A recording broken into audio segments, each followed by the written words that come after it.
Then calculation of return, इससे बेटा एक क्वेश्चन आना ही आना है, इसको मत छोड़ के जाना। Effective rate of interest, nominal rate of interest, rate of return, इसका एक क्वेश्चन आपको मिलेगा ही मिलेगा, इसको बड़ा ध्यान समझना।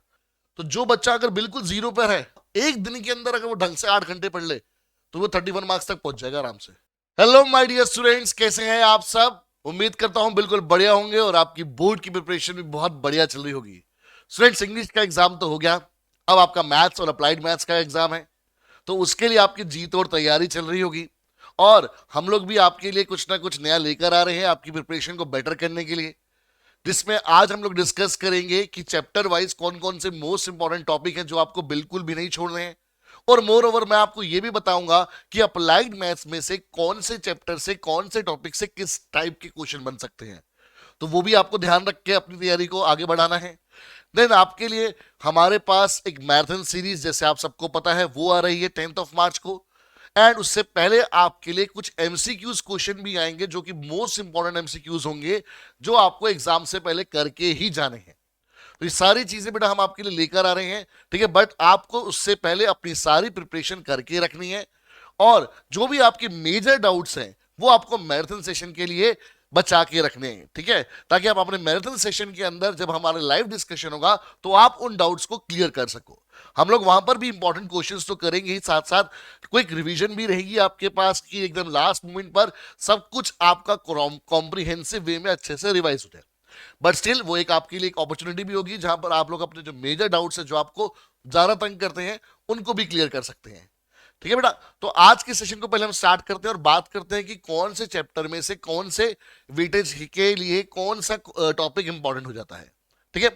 बट उससे पहले मैं आपको एक बार सिलेबस का ओवरव्यू बता दोबारा से रिवाइज करा दूं, आप सबको अच्छे से पता है। यहाँ पर हमारे पास बेटा जो हमारे पास टोटल 7-8 यूनिट्स है हमारे पास, ठीक है, टोटल 8 यूनिट्स है हमारे पास, जिसमें से जो पहली यूनिट है जिसमें आपको numbers, quantification and numerical application मिलेगा, वो 11 मार्क्स की है।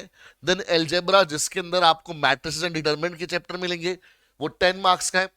देन कैलकुलस एक बहुत बड़ी यूनिट है, और अगर आप देखेंगे तो हाईएस्ट वेटेज है इसकी, जिसमें आपके पास derivatives, application of derivatives, then integration, application of integration और डिफरेंशियल इक्वेशन जैसे जो कॉम्प्लेक्स चैप्टर हैं वो कवर अप होते हैं।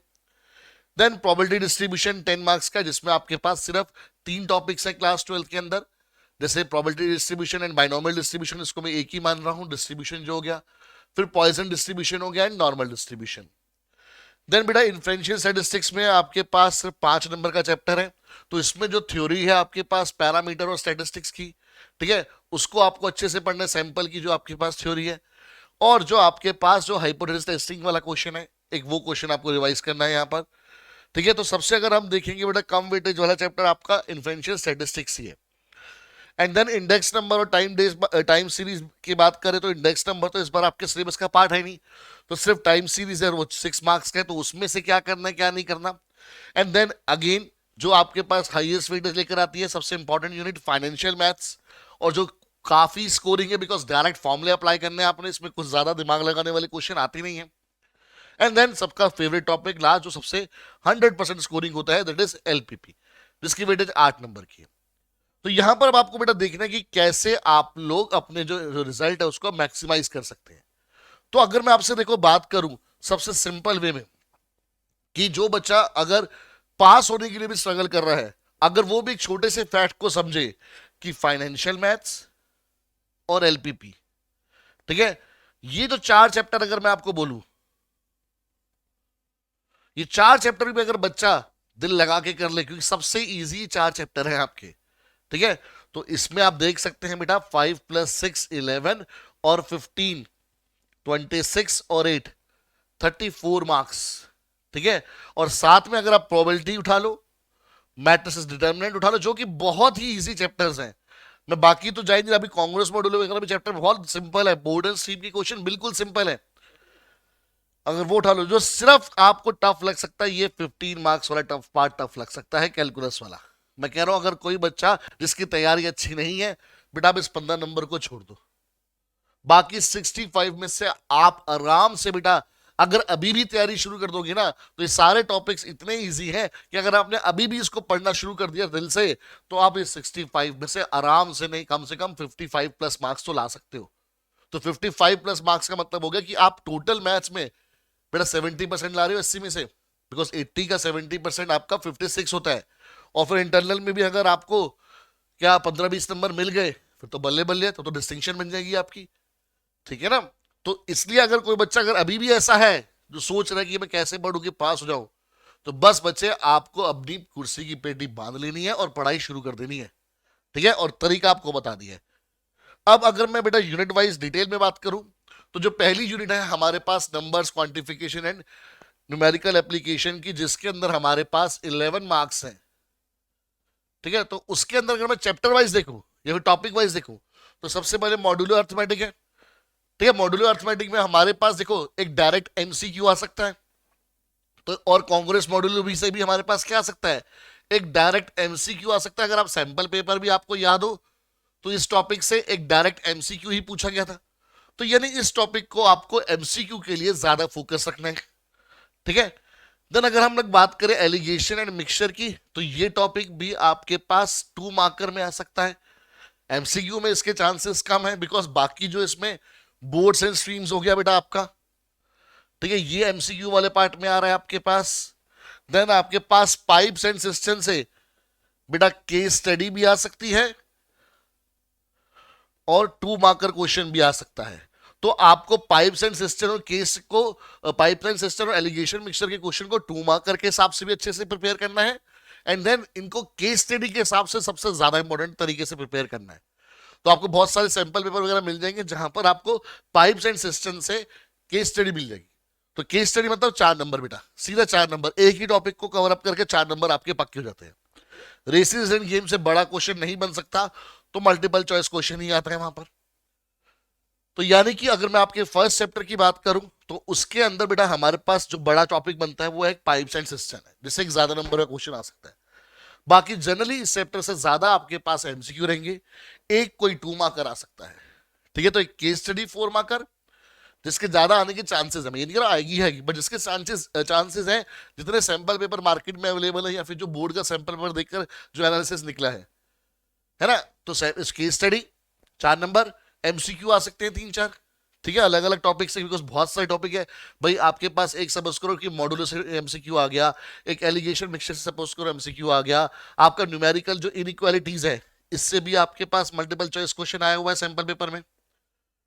तो अगर मैं बात करूं तो 4 टॉपिक से 4 एमसीक्यू बन गए, फिर एक 2 मार्कर आ गया अगर किसी से, एलिगेशन मिक्सचर वाले से भी जैसे आ सकता है 2 मार्कर, तो वहां पर ही आपको 11 मार्क्स पूरे हो जाते हैं, ठीक है। तो यानी फर्स्ट चैप्टर में से आपको क्या ध्यान रखना है, जो मॉड्यूलर अर्थमेटिक और कांग्रेस मॉड्यूलर उसके तो 1 मार्कर को अच्छे से प्रिपेयर करना है, बाकी तो करना ही करना है, बट ज्यादा अच्छे से क्या करना है उसकी बात हो रही है अभी, ठीक है। एलिगेशन मिक्सचर से 2 मार्कर के हिसाब से क्वेश्चन को ज्यादा अच्छे से प्रिपेयर करना है, बोर्ड्स एंड स्ट्रीम को एमसीक्यू के अकॉर्डिंग भी प्रिपेयर करना है, पाइप्स एंड सिस्टम वाले क्वेश्चन को आपने केस स्टडी और 2 मार्कर के हिसाब से अच्छे से प्रिपेयर करना है, रेसेस एंड गेम्स वाले क्वेश्चन को ओनली एमसीक्यू और न्यूमेरिकल इनइक्वालिटी को भी ओनली एमसीक्यू के पॉइंट ऑफ व्यू से प्रिपेयर करना है, ठीक है। हाँ, एमसीक्यू में भी आपके पास जो न्यूमेरिकल इनइक्वालिटी है उसमें बेटा जो रैशनल इनइक्वालिटीज होती है, जो रैशनल फंक्शन की इनइक्वालिटी है, उनको अच्छे से करके चलना है, ठीक है, क्योंकि वो क्वेश्चन कन्वर्ट हो सकता है 2 मार्कर के अंदर, या फिर जो मोड वाले क्वेश्चन है।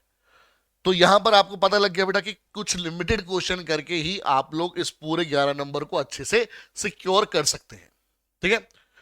देन अगर मैं बात करूं बेटा नेक्स्ट मैट्रिसेस एंड डिटर्मिनेंट की, तो देखो मैट्रिसेस एंड डिटर्मिनेंट में सबसे पहले आपको पता है कि आपके पास जो डायरेक्ट फॉर्मूले बेस्ड क्वेश्चन है, ठीक है, डायरेक्ट फॉर्मूले बेस्ड क्वेश्चन है, ठीक है, जिसके अंदर आपके पास जो properties of determinants and properties of adjoint and inverse के बेसिस पे क्वेश्चन है, क्योंकि उससे आपके पास 2 या 3 एमसीक्यू आने ही आने हैं बेटा। कि सबसे ज्यादा आपके पास अगर कोई चैप्टर है जिससे एमसीक्यू आने हैं, वो या तो आपका फर्स्ट यूनिट बनता है या फिर वो मैट्रिसेस एंड डिटर्मिनेंट है। तो अगर आप मैट्रिसेस एंड डिटर्मिनेंट को देख के चलेंगे तो बेटा अराउंड 4 to 5 आपको एमसीक्यूज इस चैप्टर से यहां पर मिलेंगे, ठीक है। 4 to 5 एमसीक्यूज आपको एटलीस्ट बेटा इस चैप्टर से मिलने ही मिलने, ठीक है। तो जिसमें डायरेक्ट फॉर्मूले बेस्ड और जो प्रॉपर्टी बेस्ड है, ठीक है, क्योंकि बड़ा क्वेश्चन नहीं, आपको प्रॉपर्टी बेस्ड क्वेश्चन याद होने चाहिए। जैसे आपको याद होना चाहिए कि जो एक स्क्यू सिमेट्रिक मैट्रिक्स होती है उसके सारे डायगोनल एलिमेंट 0 होते हैं। आपको याद होना चाहिए कि अगर स्क्यू सिमेट्रिक मैट्रिक्स है और उसका ऑर्डर अगर ऑड है तो उसकी डिटरमिनेंट की वैल्यू 0 होगी।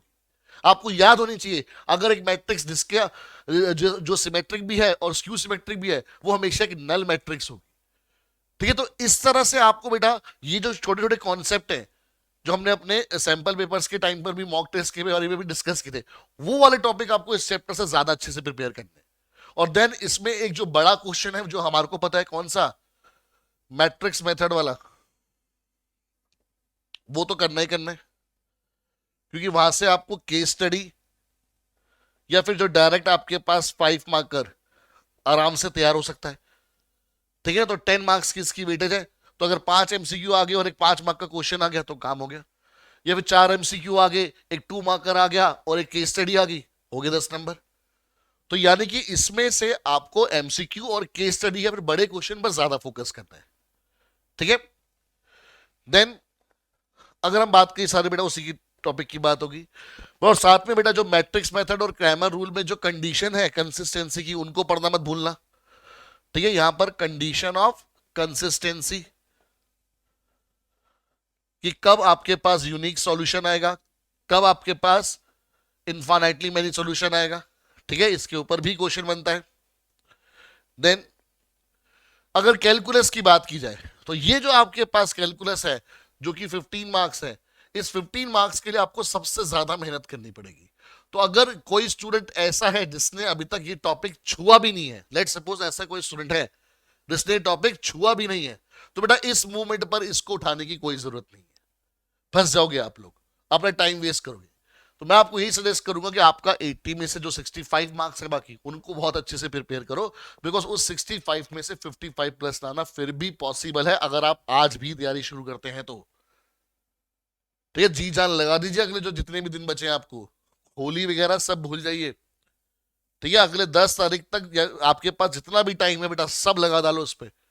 ठीक है, चलिए अब हायर ऑर्डर डेरिवेटिव से आपके पास सिर्फ एक एमसीक्यू बन सकता है, बड़ा क्वेश्चन नहीं बन सकता।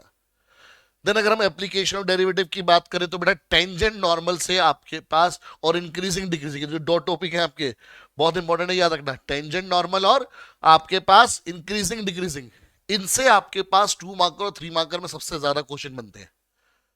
ठीक है, तो टेंजेंट नॉर्मल और increasing decreasing for 2 and 3 marker बहुत अच्छे से प्रिपेयर करना है।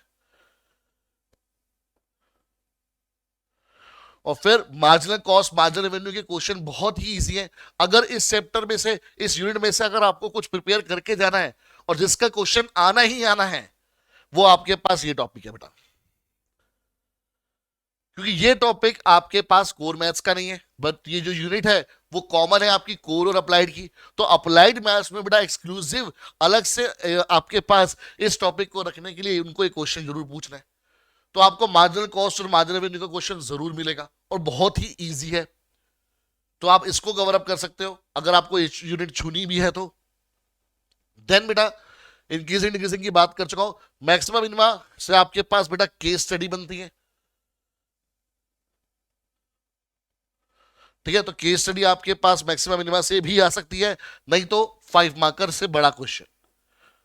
ठीक है, तो बेटा आपको पता है कि यहां पर कौन से टॉपिक आपको 5 मार्कर के हिसाब से उठाने हैं, कौन से आपको केस स्टडी के हिसाब से उठाने हैं, किस पर एमसीक्यू के लिए ज्यादा फोकस करना है, किस पर 2 मार्कर के लिए फोकस करना है। रैंडम प्रिपरेशन मत करो। ठीक है, आप एक स्ट्रेटेजी बना के चलो। ठीक है, अब क्योंकि आप लोग बेटा सैंपल पेपर सॉल्व कर रहे होगे इस समय, तो आपको उनमें भी इसी चैप्टर को, जैसे जो भी चैप्टर आप पिक कर रहे हो, अगर आप पूरा सैंपल पेपर कर रहे हो तो अच्छी बात है, बट अगर आप चैप्टर वाइज प्रिपरेशन कर रहे हो तो उसमें आप थोड़ा सा स्पेसिफिक हो जाओ और फिर उसके हिसाब से प्रिपरेशन करो। ठीक है, देन अगर हम बात करें इंटीग्रेशन की, अब इंटीग्रेशन में बेटा हमारे पास देखो एक एमसीक्यू आपका आना ही आना है। अब अगर एमसीक्यू आपको इनडेफिनेट से मिल रहा है तो आपको 2 मार्कर या 3 मार्कर में आपको डेफिनेट से क्वेश्चन मिल जाएगा, या फिर ऐसा भी रह सकता है कि डेफिनेट और इनडेफिनेट में एक ही क्वेश्चन में चॉइस की फॉर्म में आ गया। तो दैट मीन्स अगर आप एक डेफिनेट भी तैयार करोगे तो दैट मीन्स आपको बेटा डेफिनेट पे ऊपर एज जरूर रखना है, डेफिनेट इंटीग्रल्स, क्योंकि एक तो सबसे इजी है इंटीग्रेशन के अंदर, क्योंकि प्रॉपर्टीज का यूज करके आप क्वेश्चंस को आराम से कर सकते हो। ठीक है, इनडेफिनेट में फिर भी बहुत सारे अलग अलग मेथड है, वहां पर आप कंफ्यूज हो सकते हो, तो आपको डेफिनेट इंटीग्रल्स पर ज्यादा फोकस लगाना है। आप सैंपल पेपर अगर आपको याद हो बोर्ड का, तो वहां पर एप्लीकेशन ऑफ इंटीग्रेशन से भी बेटा एमसीक्यू फॉर्म में पूछा गया था, बड़ा क्वेश्चन नहीं आएगा एरिया अंडर कर्व के अंदर। हाँ, बट जो आपका कंज्यूमर सरप्लस वाला क्वेश्चन है ये, इससे आपके पास 2 या 3 मार्कर क्वेश्चन यहां पर आ सकता है, तो इसको भी जरूर प्रिपेयर करके जाना। ठीक है, अगर आपको रिस्क लेना है इसके अंदर तो इनडेफिनेट में लो। ठीक है, क्योंकि जितना टाइम लगेगा इनडेफिनेट को करने में, उतने में आप बहुत कुछ और चीज कर लोगे। ठीक, कई चैप्टर्स आप खत्म कर सकते हो। देन बेटा अगर बात करें हम लोग डिफरेंशियल इक्वेशन से, तो बेटा ऑर्डर डिग्री के ऊपर मल्टीपल चॉइस क्वेश्चन, ठीक है, फ्री के नंबर है ये हमारे पास, इसको मिस नहीं करना है। And then direct variable separable form जो है आपकी, वेरिएबल सेपरेबल फॉर्म, इसको नहीं छोड़ना है। ठीक है, कैलकुलस में आपको डिफरेंशियल इक्वेशन बिल्कुल भी नहीं छोड़ना है, क्योंकि जो वेरिएबल सेपरेबल फॉर्म बनेगी उसके अंदर जो इंटीग्रेशन यूज होगा वो बहुत ही बेसिक इंटीग्रेशन होगा। और इसमें आपको बेटा दोनों general solution and particular solution, दोनों को आपने फोकस करना है।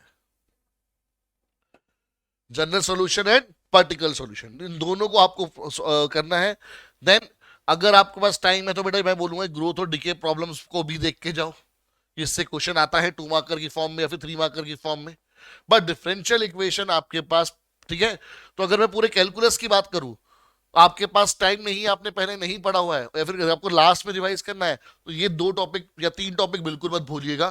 पहला डेफिनेट इंटीग्रल, दूसरा जो क्वेश्चंस आपके पास आते हैं कंज्यूमर सरप्लस और प्रोड्यूसर सरप्लस के, और तीसरा डिफरेंशियल इक्वेशन में ऑर्डर डिग्री वाला और वेरिएबल सेपरेबल फॉर्म से इंटीग्रेट करना।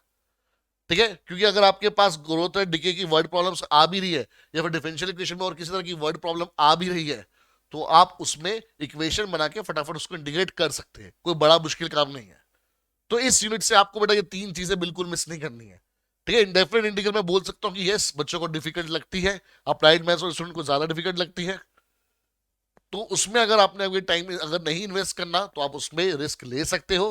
बट अगर आपके पास टाइम है, बाकी सब कुछ हो गया है, तो बेटा फिर तो पूरा टाइम इन्वेस्ट कर दो। ठीक है, और उसमें भी मैं आपको ये सजेस्ट करूंगा कि इनडेफिनेट इंटीग्रल्स के वो क्वेश्चन करो जो कोर मैथ्स की एनसीईआरटी में भी है, मतलब जो नॉन ट्रिगो वाले क्वेश्चन है आपके, वो वाले जरूर क्वेश्चन करो। ठीक है, बिकॉज वो एनसीईआरटी के इंपॉर्टेंट क्वेश्चन होंगे और वो आपके लिए बेटा एग्जाम में आने वाले क्वेश्चन बन सकते हैं। उनके प्रीवियस ईयर आपके पास टाइम है, तो उनके प्रीवियस ईयर क्वेश्चन में जो आपके पास नॉन ट्रिगो वाले क्वेश्चन है उनको पिक करो, उनको सॉल्व करो, है ना। देन बेटा अगर हम आए नेक्स्ट टॉपिक पर, which is probability distribution, 10 marks है, इसको बिल्कुल मिस नहीं करना है। ये 10 मार्क्स आपके फ्री के हैं। ठीक है, जो आपके पास स्टार्टिंग में देखो इसमें फिक्स है हमारे पास कि एमसीक्यू अगर आएंगे तो कहां से आ सकते हैं, बाइनोमियल डिस्ट्रीब्यूशन से आपके पास मीन और वेरिएंस और स्टैंडर्ड डेविएशन के लिए, क्योंकि डायरेक्ट फॉर्मूला है एनपी और एनपीक्यू, और फिर under root of NPQ for standard deviation, तो उससे एमसीक्यू आ सकता है। पॉइजन डिस्ट्रीब्यूशन के अंदर आपके पास जो मीन और वेरिएंस का रिलेशनशिप है, ये डायरेक्ट फॉर्मूला बेस्ड है, उस पर आ सकता है क्वेश्चन। प्रोबेबिलिटी डिस्ट्रीब्यूशन के अंदर टेबल वाला क्वेश्चन बन सकता है कि अननोन प्रोबेबिलिटीज दे रखी है के की फॉर्म में, सबका सम करके 1 आता है, उसके बेस पर के की वैल्यू निकालने वाले क्वेश्चन आ सकते हैं। ठीक है, और नॉर्मल डिस्ट्रीब्यूशन से एमसीक्यू अगर आ सकता है तो उसकी जो जनरल थ्योरी है वहीं से आ सकता है। तो दैट मींस बड़े बड़े क्वेश्चन कुछ करने की जरूरत नहीं है यहाँ पर एमसीक्यू के पॉइंट ऑफ व्यू से। ठीक है, पहली चीज। दूसरी चीज, अगर आपके पास इसमें बड़ा क्वेश्चन आता है 2 मार्कर या 3 मार्कर आता है, तो उसमें आपको डिस्ट्रीब्यूशन करनी है। तो डिस्ट्रीब्यूशन के लिए आपको ये पता होना चाहिए बेटा कि हर एक के लिए स्मॉल पी या फिर जो एन ओ या फिर एन है वो क्या आना है हर केस में। ठीक है, चाहे वो बाइनोमियल डिस्ट्रीब्यूशन की बात हो, चाहे वो पॉइजन डिस्ट्रीब्यूशन की बात हो। नॉर्मल डिस्ट्रीब्यूशन के लिए आपको ये अच्छे से याद रहना चाहिए कि बेटा फॉर्मूला क्या है, कैसे आपको वो जेड में कन्वर्ट करना है, फॉर्मूले सारे आपके पास टिप टॉप होने चाहिए। ठीक है, वरना आप गड़बड़ कर जाओगे इसमें। और बट बहुत ही सिंपल क्वेश्चंस है, कोई आपको दिक्कत नहीं आने वाली यहाँ पर। ठीक है, ये बिल्कुल स्कोरिंग टॉपिक है। देन अगर मैं बात करूं, इसमें बेटा कुछ भी नहीं छोड़ना आपको, सबसे जो दिखने में सबसे लेंदी है, ठीक है, बट सिर्फ 5 मार्क्स का है। तो इसमें क्या करना है बेटा, सिर्फ आपको थ्योरी पढ़नी है, तो क्योंकि थ्योरी बेस्ड 2-3 एमसीक्यू आपको मिल सकते हैं। ठीक है, 1-2 एमसीक्यू आपको इस चैप्टर से थ्योरी के मिल सकते हैं, बड़ा क्वेश्चन नहीं आएगा। और सिर्फ एक टॉपिक टी टेस्ट वाला बेटा आपने अच्छे से करना है। ठीक है, उसमें भी ज्यादा बड़े क्वेश्चन नहीं, उसके क्वेश्चन भी कितने 3 मार्कर के हिसाब से, ठीक है, या फिर 2 मार्कर के हिसाब से। कि 5 मार्क का ऐसा क्वेश्चन नहीं होगा सिर्फ कि टी टेस्ट से क्वेश्चन आ रहा है, इसकी पॉसिबिलिटी सबसे कम है। ये डायरेक्टली 5 मार्क्स का टी टेस्ट का क्वेश्चन आ रहा है, पॉसिबिलिटी है बट सबसे कम है, बिकॉज बाकी इतनी सारी चीजों में से भी तो कुछ पूछेगा। तो अगर बेटा एक भी एमसीक्यू पूछ डाला, ध्यान से सुनना मेरी बात, एक भी एमसीक्यू पूछ डाला तो 5 नंबर वाला क्वेश्चन तो बनेगा नहीं। और केस स्टडी में टी टेस्ट से क्वेश्चन बनाना थोड़ा सा अटपटा लगता है। तो ये हो सकता है कि हाँ 2 एमसीक्यू इस टॉपिक से, और हमने सैंपल पेपर्स में देखे भी हैं बेटा कितने सारे थ्योरेटिकल आपके पास इस चैप्टर से एमसीक्यू बन रहे थे, और फिर 3 मार्कर या 2 मार्कर में आपके पास क्वेश्चन आ जाएगा। ठीक है, तो बस इतना ही रहेगा इस चैप्टर से। इस चैप्टर में आपको ज्यादा टाइम नहीं लगेगा करने में। ठीक है, मेरे ख्याल में 1 या 2 घंटे में इस पूरे चैप्टर को आप निपटा सकते हो। Then again index number and time based data में सिर्फ टाइम सीरीज आ रही है, तो इसमें बेटा जो आपके पास ट्रेंड्स है, ठीक है ना, जो आपके पास कंपोनेंट्स है, जो 4 कंपोनेंट है, उनका एडिटिव रूल, मल्टीप्लिकेटिव रूल, एक थ्योरी वाला पार्ट खत्म इस चैप्टर का। उसके बाद क्या रह गया, सिर्फ ये 4 आपको ट्रेंड्स याद करने, ठीक, कौन सा कब होता है, इनका मतलब क्या होता है, थ्योरी है बिल्कुल। देन ये 2 टॉपिक, अगर आप इनमें से जो आपके पास मूविंग एवरेज मेथड में 2 क्वेश्चन कर लो, एक अगर इवन नंबर ऑफ उसके लिए है, जैसे अगर इवन नंबर ऑफ ईयर्स के लिए पूछा है तो क्या करना है, ऑड नंबर ऑफ ईयर्स के लिए पूछा है तो क्या करना है, काम खत्म। 2 क्वेश्चन करके ये टॉपिक खत्म। मेथड ऑफ लीस्ट स्क्वायर्स में आप क्या करो, 1-2 क्वेश्चन कर लो जिससे आपको ट्रेंड वैल्यूज पर निकालनी आ जाए। फिर ग्राफ वाला क्वेश्चन बहुत रेयर होता है इसमें से आने के, तो ये भी खत्म। ये हमारे 6 मार्क्स क्या हो गए, सिक्योर, खत्म। मतलब ये भी आप आधे से मतलब आप लगा लो 1 घंटे के अंदर इस पूरे चैप्टर को खत्म कर सकते हो, तो इसको नहीं छोड़ना। ठीक है, छोटे छोटे चैप्टर बेटा आपके पास 6 मार्क्स 5 मार्क्स, देखो 11 नंबर तो यही हो गए, प्रोबेबिलिटी हो गया 21 नंबर यही हो गए, मैट्रिक्स एंड डिटरमिनेंट हो गया 31 मार्क्स हो गए। तो जो बच्चा अगर बिल्कुल जीरो पर है वो एक दिन के अंदर अगर वो ढंग से 8 घंटे पढ़ ले तो वो 31 मार्क्स तक पहुंच जाएगा आराम से। ठीक है, और जो बाकी जिनको आता है उनको बस अब अपने आप को बेटा ग्रूम करना है, आपको सिर्फ अपने आप को पॉलिश करना है। आपकी तैयारी बहुत बढ़िया चल रही है, अब आपको सिर्फ जितने ज्यादा क्वेश्चन करोगे उतना ज्यादा आप अपने आप को पॉलिश करते रहोगे। तो उसके लिए भी आपको बेटा टॉप 100 एमसीक्यूज मिलेंगे, ठीक है, अप्लाइड मैथ्स के लिए। और फिर मैराथन सीरीज में मोस्ट इंपोर्टेंट क्वेश्चंस होंगे, जिसमें मैं टारगेट कर रहा हूँ कि अराउंड 120 या फिर 150 के अराउंड आपको क्वेश्चंस करवाऊंगा वहां पर, बोथ एमसीक्यूज फॉर्म में भी और सब्जेक्टिव वाले क्वेश्चन भी मिला के। तो बड़ी लंबा सेशन रहेगा वो, तो अच्छे से आप पॉलिश हो जाओगे बिल्कुल, अगर आपने प्रिपरेशन पूरी कर रखी है। और जो अभी शुरू कर रहे हैं उनको बता दिया बेटा क्या क्या करना है, और जो जो साथ में अपडेट आपको मिलती रहेंगी, जो जो कंटेंट मिलता रहेगा उनसे गो थ्रू होते रहिए। ठीक है, चलिए। देन जो आपके पास ये 15 मार्क्स का एक बहुत बड़ा मीठा लड्डू है, अब ये आपने नहीं खाया तो फिर आपने क्या ही खाया। ये तो भाई फ्री के मार्क्स है जो आपको मिलने ही मिलने हैं चाहिए, इसमें से आधा नंबर भी कटवाना शर्म की बात है। ठीक है, आपके पास परपेचुअली डायरेक्ट फॉर्मूला 2 टाइप की होती है, टाइप 1 टाइप 2। तो ये दोनों का फॉर्मूला याद कर लो, एक एक क्वेश्चन कर लो, काम खत्म। सिंकिंग फंड एक ही फॉर्मूला है, अब उसमें से कभी आपसे ए निकालने के लिए पूछेगा, कभी आर निकालने के लिए पूछेगा, कभी रेट ऑफ इंटरेस्ट निकालने के लिए पूछेगा, कभी टाइम निकालने के लिए पूछेगा ज्यादा से ज्यादा। तो 4-5 क्वेश्चन करके ये भी खत्म। ठीक है, सोच रहे मैं 4-5 क्वेश्चन करके टॉपिक ही खत्म हो रहा है आपका सिर्फ। तो अगर आपने एमएल अग्रवाल के सिर्फ एग्जाम्पल एग्जाम्पल भी कर डाले ना यार फाइनेंशियल मैथ्स में, तो पूरे 15 नंबर आपके पक्के हैं, मान के चलो।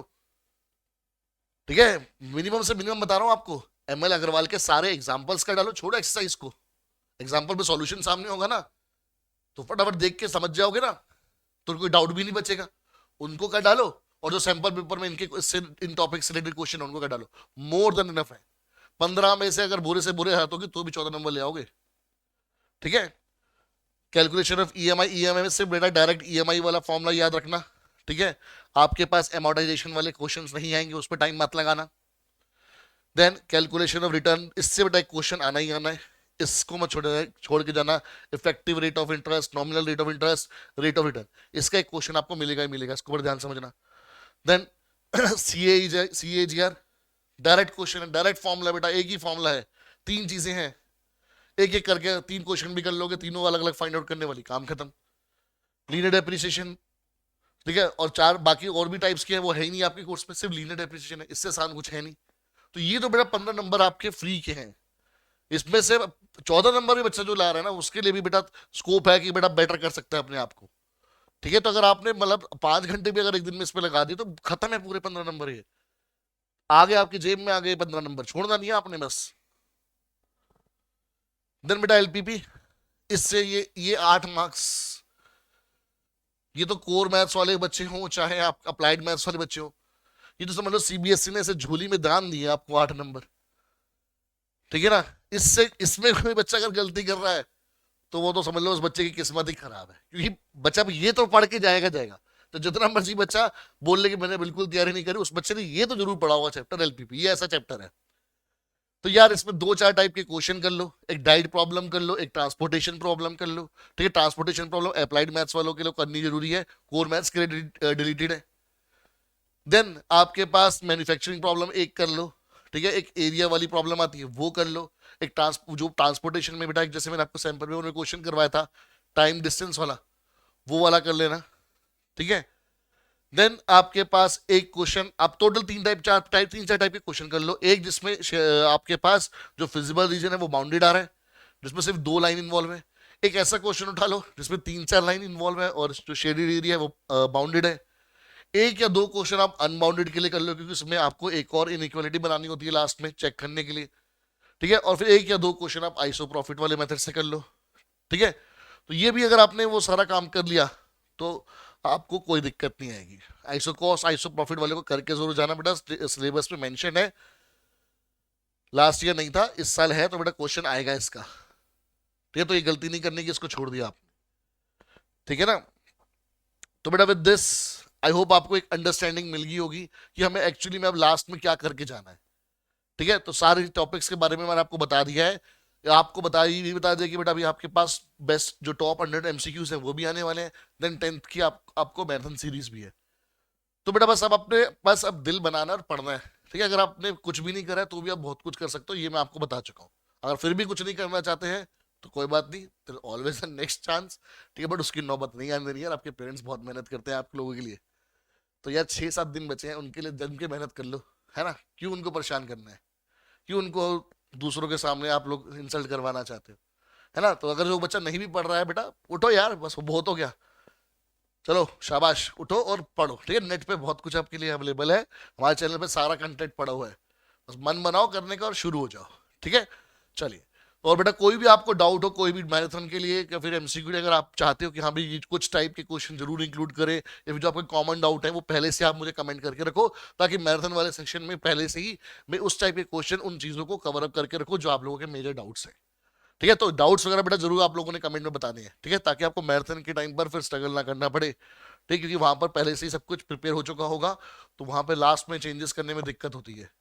ओके बेटा, तो मिलते हैं हम अपने मैराथन सीरीज के अंदर, और उससे पहले जो आपके लिए एमसीक्यू क्वेश्चन आएंगे उनके लिए। Take care students, bye bye, thank you and all the best.